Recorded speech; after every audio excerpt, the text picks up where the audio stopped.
कांग्रेस के यूथ अध्यक्ष उदयभान गिरफ्तार। एआई समिट में जिस साजिश के तहत भारत हमारे राष्ट्र की छवि को नुकसान पहुंचाने की कोशिश राहुल गांधी के इशारे पे कांग्रेस के कार्यकर्ताओं ने की थी, उसका पर्दाफाश होता जा रहा है। एआई समिट कोई पॉलिटिकल कार्यक्रम नहीं था, किसी व्यक्ति का कार्यक्रम नहीं था। वो कार्यक्रम राष्ट्र की गौरव गाथा का कार्यक्रम था, भारत की शक्ति का कार्यक्रम था। हमारे भारत के वो युवा जो एआई के माध्यम से नए नए इनोवेशंस देश और विदेश में ला रहे हैं, उसके प्रदर्शन का मामला था कि कैसे भारत विश्व गुरु बनने की तरफ जा रहा है। लेकिन राहुल गांधी और उनके गुरगोनों जो हरकत की, उसी के परिणाम है कि आज कोर्ट ने उदयभान को 4 दिन की रिमांड पर भेजा है। ये स्पष्ट दिखाता है कि कांग्रेस का आला कमान भी इस साजिश में शामिल था और ये संयोग नहीं है। जब जब देश की छवि प्रतिष्ठा बढ़ रही होती है, तब तक कांग्रेस उसके समर्थक दल इसी तरह की हरकतें करते हैं। अमेरिका के प्रेसिडेंट ट्रंप जब अपनी पिछली विजिट में हिंदुस्तान आए थे, उस समय उमर खालिद का प्रदर्शन करना, और आज जब 22 देशों के राष्ट्राध्यक्ष एआई समिट में थे, उस समय कांग्रेस द्वारा उसी तरह की हरकत करना, ये वैश्विक मंच पर अपनी उपस्थिति दिखाने की असफल कोशिश तो हो सकती है, लेकिन ये भूल जाते हैं कि आपकी इन हरकतों से देश की छवि को नुकसान हो सकता है।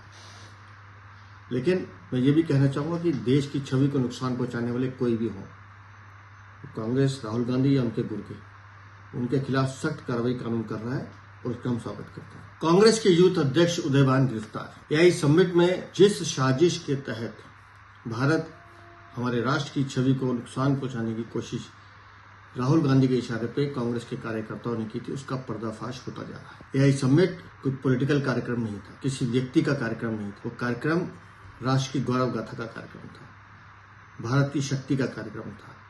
हमारे भारत के वो युवा जो एआई के माध्यम से नए नए इनोवेशंस देश और विदेश में ला रहे हैं, उसके प्रदर्शन का मामला था कि कैसे भारत विश्व गुरु बनने की तरफ जा रहा है।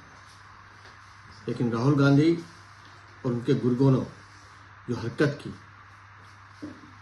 उसी के परिणाम है कि आज कोर्ट ने उदयभान को 4 दिन की रिमांड पर भेजा है।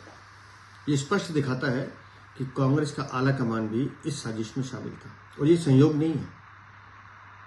जब जब देश की छवि प्रतिष्ठा बढ़ रही होती है, तब तक कांग्रेस उसके समर्थक दल इसी तरह की हरकतें करते हैं। अमेरिका के प्रेसिडेंट ट्रंप जब अपनी पिछली विजिट में हिंदुस्तान आए थे, उस समय उमर खालिद का प्रदर्शन करना, और आज जब 22 देशों के राष्ट्राध्यक्ष एआई समिट में थे, उस समय कांग्रेस द्वारा उसी तरह की हरकत करना, ये वैश्विक मंच पर अपनी उपस्थिति दिखाने की असफल कोशिश तो हो सकती है, लेकिन ये भूल जाते हैं कि आपकी इन हरकतों से देश की छवि को नुकसान हो सकता है। लेकिन मैं ये भी कहना चाहूँगा कि देश की छवि को नुकसान पहुंचाने वाले कोई भी हों, कांग्रेस राहुल गांधी या उनके गुर्गे, उनके खिलाफ सख्त कार्रवाई कानून कर रहा है और उसका हम स्वागत करते हैं।